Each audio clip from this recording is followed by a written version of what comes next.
وہ خاص ملاقاتیں جہاں پر وہ جو ہم کہتے ہیں نا کہ ڈیل کی بات ہو رہی ہے جناب، مذاکرات ہو رہے ہیں، سمجھوتا رہا، وہ ساری ملاقاتیں کہاں ہیں ہو رہی ہیں، اور وہ پراسرار کردار کون ہے جو یہ سارا کچھ ارینج کرتا ہے؟ ہمارے وزیر داخلہ صاحب جو ہے وہ صرف اتنا کیا کہ بری ذمہ ہو جاتے ہیں کہ جناب میں نے تو پہلے بتا دیا تھا کہ یہ دہشت گردی اب ہوگی۔ تو بھائی جان تمہیں خالی پہلے دسنا نہیں رکھا ہوا، کچھ اور بھی کام کرنا ہوتا ہے۔ وہ جو جان کے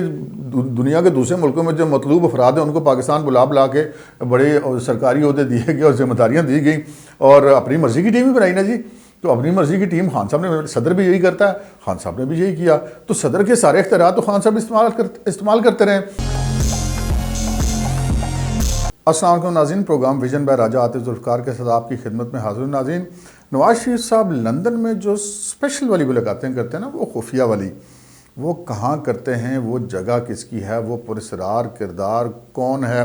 جی ہاں، ہم عام ملاقاتوں کی بات نہیں کر رہے، یہ جو پاکستان سے لوگ جاتے ہیں لندن میں نواز شریف سے ملتے ہیں، واپس آ جاتے ہیں، بتاتے ہیں، پریس کانفرنسیں کرتے ہیں، اپنی فوٹویں لگواتے ہیں، ان ملاقاتوں کی بات نہیں کر رہی۔ وہ خاص ملاقاتیں جہاں پر وہ جو ہم کہتے ہیں نا کہ ڈیل کی بات ہو رہی ہے جناب، مذاکرات ہو رہے ہیں، سمجھوتا رہا، وہ ساری ملاقاتیں کہاں ہیں ہو رہی ہیں، اور وہ پراسرار کردار کون ہے جو یہ سارا کچھ ارینج کرتا ہے؟ اس حوالے سے آپ کو آگاہ کریں گے۔ اور پھر جناب ملک میں صدارتی نظام کا شوشہ کچھ زیادہ ہی زور سے جو ہے وہ چھوڑا جا رہا ہے، اور ایسے لگتا ہے جیسے پتہ نہیں کوئی صدارتی نظام پاکستان میں کوئی نئی چیز ہے، اور اس کے آنے کے بعد وہ جو ہے وہ دودھ اور شہد کی نہریں بہنے لگیں گی۔ صدارتی نظام کی حقیقت کیا ہے؟ اور اس حوالے سے پاکستان پیپلز پارٹی نے ایک آج وارننگ جاری کی ہے، اور وہ کیا وارننگ ہے، اس کے کیا ثمرات ہو سکتے ہیں صدارتی نظام کے، اور اس کے کیا یہ شوشہ چھوڑا کیوں گیا، اس پر بات کریں گے۔ اور پھر جناب دہشت گردی کی نئی لہر آ گئی ہے۔ 2 دن پہلے اسلام آباد میں واقع ہوا دہشت گردی کا، جو موٹر سائیکل سواروں نے فائرنگ کی اور ایک پولیس اہلکار اس میں شہید بھی ہوا۔ پھر آج جو ہے وہ لاہور میں واقع ہو گیا۔ تو یہ نئی لہر کیا ہے اور حکومت کیا کر رہی ہے، اس لہر کے پیچھے کون ہے، اس پر آپ سے بات کریں گے۔ مگر اس سے پہلے کہ ہم اپنے پروگرام کو آگے بڑھائیں، آپ سے گزارش ہے کہ اگر ابھی تک آپ نے ہمارے چینل سبسکرائب نہیں کیا تو پلیز کر لیجئے، اور ساتھ ہی بیل آئیکن بھی دبا دیجئے تاکہ جو ہی ہمارا کوئی پروگرام اپلوڈ ہوتا ہے تو اس کا نوٹیفیکیشن فوری طور پر آپ کو مل سکے۔ پروگرام کا باقاعدہ آغاز کرتے ہیں جی۔ 2 روز قبل اسلام آباد میں ایک واقعہ ہوا، موٹر سائیکل سواروں نے فائرنگ کی، 3 افراد تھے وہ جنہوں نے فائرنگ کی، اور اس میں 3 پولیس اہلکار زخمی ہوئے، 1 پولیس اہلکار شہید ہوا، اور جو کراس فائرنگ ہے اس میں وہ موٹر سائیکل سوار بھی مارے گئے۔ یہ ابھی ایسے واقعات ہوتے رہتے ہیں، رازنی کی وارداتیں ہوتی ہیں، کسی ناکے میں پولیس روکتی ہے، لوگ فائرنگ کر دیتے ہیں، کراس فائرنگ ہوتی ہے، مر بھی جاتے ہیں۔ لیکن جناب شیخ رشید احمد جو وزیر داخلہ ہیں، انہوں نے یہ بیان دے کے سب کو پریشان کر دیا کہ جناب یہ عام فائرنگ کا واقعہ نہیں ہے، یہ دہشت گردی کا واقعہ ہے۔ ابھی یہی ہم اسی تانے بانے میں تھے کہ یہ دہشت گردی کیا ہے، اس کا لنک کیا ہے، کیا معاملات ہیں۔ تو آج وہ دوسرا افسوسناک واقعہ ہو گیا لوہاری گیٹ لاہور میں، انارکلی کے قریب، وہاں پر دہشت گردی کا واقعہ ہوا، فکسڈ بام لگایا گیا، 2 سے 3 افراد کی جان گئی، 24-25 زخمی ہوئے، 3-4 زیادہ سیریس بھی ہیں۔ اور اب اس معاملے کی تحقیقات کی جا رہی ہیں، اور یہ کہا جا رہا ہے کہ یہ ایک نئی لہر جو ہے وہ پاکستان کے اندر چل پڑی ہے دہشت گردی کے حوالے سے۔ ہم نے سنا تھا کہ جو ایک کالعدم جماعت ہے جسے حکومت پاکستان پہلے مذاکرات کرتی، پھر پتہ چلا کہ مذاکرات بند ہو گئے ہیں، اور پھر وہ ان کا سیز فائر تھا وہ بھی ختم ہو گیا۔ تو اب وہ دوبارہ جو انہوں نے اناؤنسمنٹ کی تھی کہ سیز فائر ختم ہو گیا، تو اب یہ دوبارہ واقعات ایسے ہونے شروع ہو گئے ہیں۔ لیکن یہ جو واقعہ ہوا ہے اس کی ذمہ داری بھی کسی اور گروپ نے بھی قبول کی ہے، اور وہ نیشنلسٹوں کا جو گروپ ہوتا ہے جو اس قسم کی چیزیں بھی سامنے آ رہی ہیں، تو تفتیش ہوگی تو پتہ چلے گا کہ اس معاملے کے حقائق کیا ہیں۔ لیکن یہاں پہ سوال یہ پیدا ہوتا ہے کہ ہماری جو حکومت ہے، جو پاکستان کو چلانے کی ذمہ دار ہے، جو سیکیورٹی فراہم کرنے کی ذمہ دار ہے، وہ اس سلسلے میں کر کیا رہی ہے اور اس کی ترجیحات کیا ہیں؟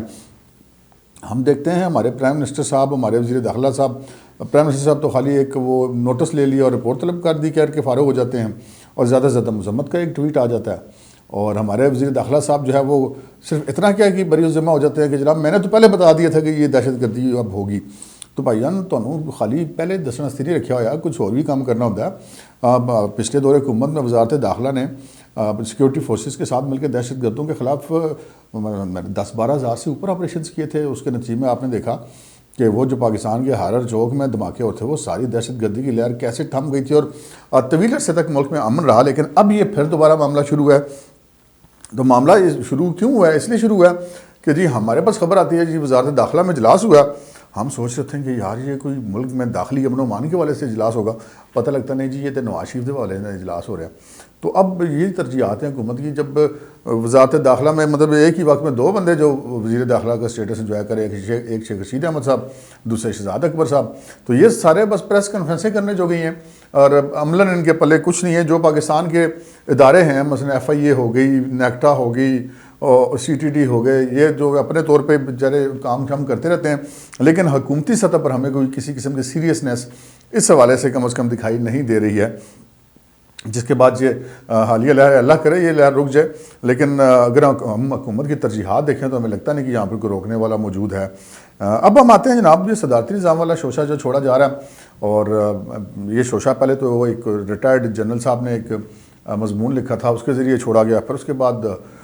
PTI والے پہ اندھا دھند لگ پڑے، جو ان کے سوشل میڈیا سیلز ہیں، انہوں نے ٹرینڈ بنانے شروع کر دیے، اور کچھ اس قسم کی باتیں کی جا رہی ہیں کہ جناب صدارتی نظام میں ملک کے سارے مسائل کا حل ہے۔ اچھا، اب صدارتی نظام مطلب ایک عام جو نئی جنریشن کا بچہ ہے اس کو تو پتہ نہیں کہ صدارتی نظام کیا ہے، اور وہی سمجھتا کہ شاید کوئی نئی چیز پاکستان میں ہو جائے گی تو پتہ نہیں کیا ہو جائے گا۔ وہ جو ہم نے اپنے زمانے میں جو اسکول کالج میں کتابیں پڑھی تھیں، سیوکس وغیرہ اور پولیٹیکل سائنس وغیرہ، تو اس میں یہ بتایا جاتا تھا کہ جی صدارتی نظام کے فائدے اور نقصانات دونوں لکھے ہوتے تھے، کہ جی فائدہ اس کا یہ ہے کہ ایک بندے کے پاس تمام اختیارات ہوتے ہیں، اور وہ کسی کی اس کو بلیک میل نہیں ہوتا، اس کی ڈیسیژن پاور اس کے پاس ہوتی ہے، تو وہ آزادانہ فیصلے کرتا ہے، اور بڑا اچھا ہے۔ اور نقصان یہ ہوتا ہے کہ وہ مطلق انان ہوتا ہے۔ لیکن پاکستان کے اندر جو ہے وہ صدارتی نظام کوئی نئی چیز نہیں ہے۔ ایوب خان صاحب وہ اس صدارتی نظام سے مستفید ہوتے رہے، پھر جنرل ضیاء صاحب صدر رہے، پھر پرویز مشرف صاحب صدر رہے۔ اچھا، دلچسپ بات ہے کہ عمران خان صاحب آئے تو پارلیمانی نظام کے ایک سمبل کے طور پہ پرائم منسٹر کا عہدہ ان کے پاس ہے، ملک کے چیف ایگزیکٹو کا، لیکن اگر دیکھا جائے تو یہ صدر سے زیادہ اختیارات ان کے پاس رہے، اور یہ انجوائے کرتے رہے۔ آپ دیکھ لیں 3 سال میں ہم جو کہتے ہیں نا کہ جی وہ بلیک میلنگ میں نہیں آتا، پرائم منسٹر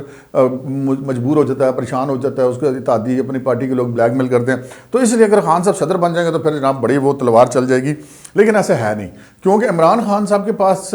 جتنے مطلق انان پرائم منسٹر یہ رہے ہیں، جتنے پورے پاکستان کے تمام اداروں نے ان کا ساتھ دیا، جتنے ان کے مطلب کسی اتحادی کی یہ ضرورت نہیں ہوتی تھی ایک ٹیلی فون آ جائے تو خان صاحب کی بات پہ کوئی عمل نہ کرے، جو خان صاحب چاہتے تھے وہ کرتے تھے۔ اب یہ کہا جائے کہ وہ کابینہ مرضی سے، تو خان صاحب نے پہلے بھی وہ جو جان کے دنیا کے دوسرے ملکوں میں جو مطلوب افراد ہیں ان کو پاکستان بلا کے بڑے سرکاری عہدے دیے گئے اور ذمہ داریاں دی گئیں، اور اپنی مرضی کی ٹیم ہی بنائی نا جی، تو اپنی مرضی کی ٹیم خان صاحب نے، صدر بھی یہی کرتا ہے، خان صاحب نے بھی یہی کیا، تو صدر کے سارے اختیارات تو خان صاحب استعمال کرتے رہے۔ جہاں ان کو کسی اتحادی کو ضرورت پڑتی تھی، اتحادی کو ایک ٹیلی فون آ جاتا تھا، اتحادی پھر لیٹ جاتے تھے۔ تو پھر یہ کون سی صدارتی نظام کی تلوار نہیں چل جائے گی جو کہ ابھی نہیں چل رہی، اور خان صاحب کو اگر صدر بنا دیں گے تو چلا لیں گے۔ تو بات یہ ہے کہ ایک بندے کی جو ہے نا وہ اہلیت کی بھی بات ہوتی ہے اور اس کی نیت کی بھی بات ہوتی ہے، کہ اگر کام کرنے کی نیت ہو تو پھر اہلیت بھی ساتھ ہوتا ہے، تب کام چلتا ہے، چاہے صدارتی نظام ہو یا پارلیمانی نظام ہو۔ برطانیہ میں پارلیمانی نظام کتنا زبردست چل رہا ہے، اگر ہم اپنے ریجن میں آ جائیں تو دیکھیں بھارت میں چل رہا ہے، بنگلہ دیش میں چل رہا ہے، تو وہاں پر تو پارلیمانی نظام کامیاب ہے، تو پاکستان میں کامیاب نہیں ہے۔ کامیاب پاکستان میں